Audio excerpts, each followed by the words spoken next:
Okay, so hello po, magandang araw mga idol. Marami pong nagtatag sa atin, lalo na yung mga hindi gaanong nakakaunawa mga kaibigan ng video ni Mr. JM Siyasat at ni Attorney Ed Tolentino, na yan po ay talagang mga isa din sa mga talagang lihitimo at pinagkakatiwalaan when it comes to information regarding sports and syempre dito po sa mahal na nating sport na boxing mga idol. Ngayon, tama po yung sinabi nila. Ang sabi po ni Sir JM dun sa pinutol lang kasi na na clip ng mga tao na nabibilang sa ibang grupo, yung isang portion lamang po yung kanilang binabanggit, na kung saan sinasabi po ni Sir JM and ni Attorney Ed na in case ma-miss yung timbang, strip lang pero lalaban. Totoo po yun.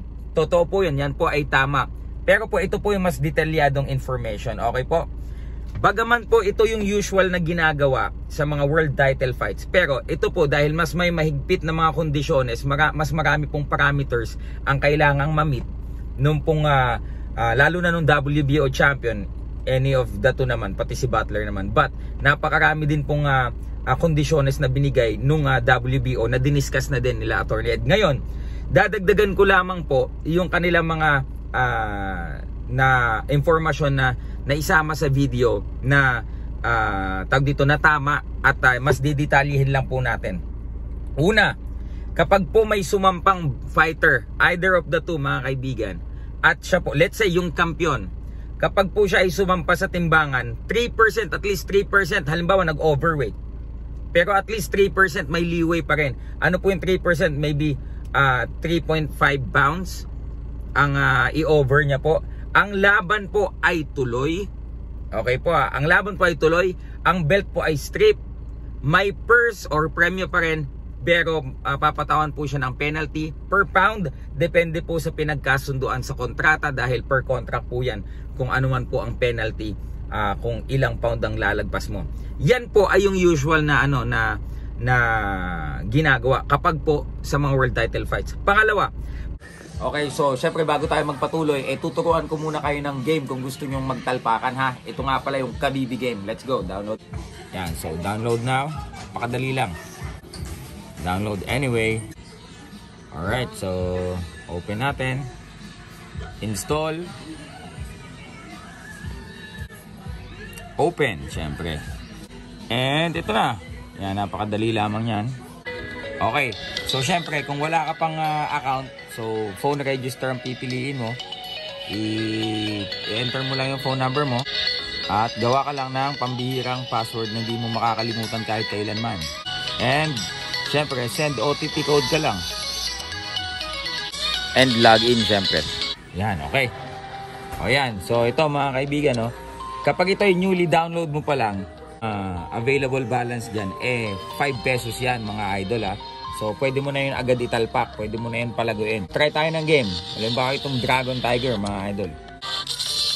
Yan, so napakadali lang nito. Pili ka lang tapos kung sino mas mataas dyan. O yan, panalo yung Tiger. Okay, so syempre 15. Halimbawa naman mga idol, gusto mo nang mag-withdraw ng pera, so syempre pupunta ka lang dito sa withdraw. Yan, syempre pupunta ka lang dyan sa withdraw, tapos click on withdraw. Yan, tapos lagay mo lang dyan yung total amount na gusto mong i-withdraw. You can withdraw between 300 to 10,000 pesos. Tapos lalagay mo lang GCash number mo dyan and then click withdraw.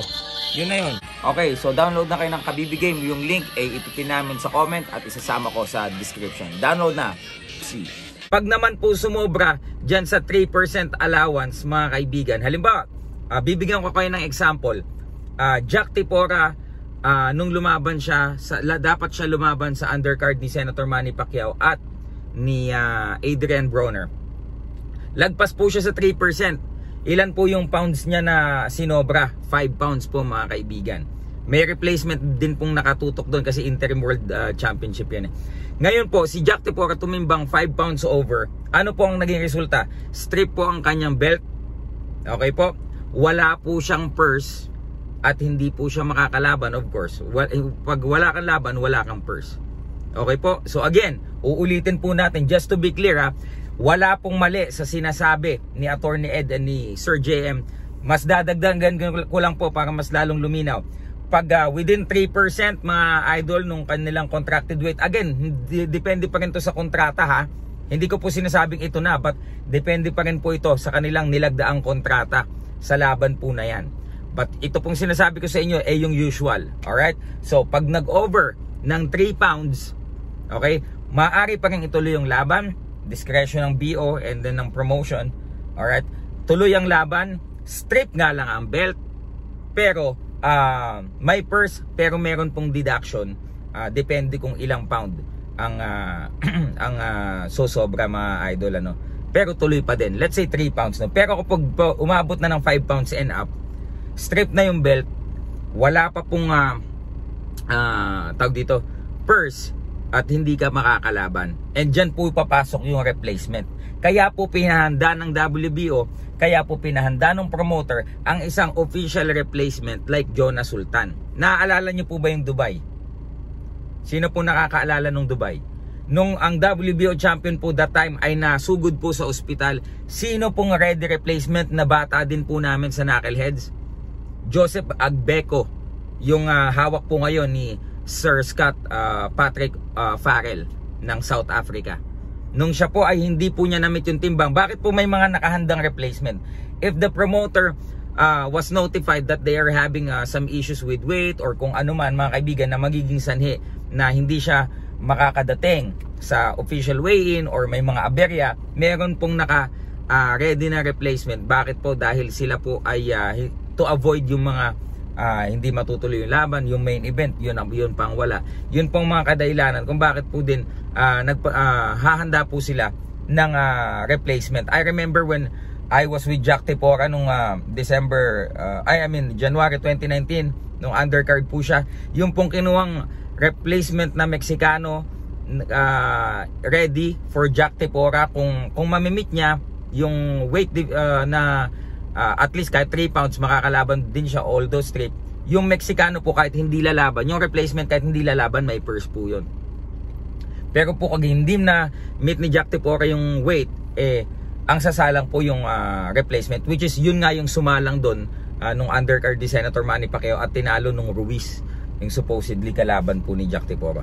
So yun po yun, wala pong mali sa sinasabi nila Sir JM, nila Attorney Ed. Dinagdagan lamang po natin para po mas mabigyang linaw sa mga nag-aabang po nating fans. Ano ba talaga? Ano ang purpose ni Jonas Sultan? Bakit sinasabing siya ang lalaban?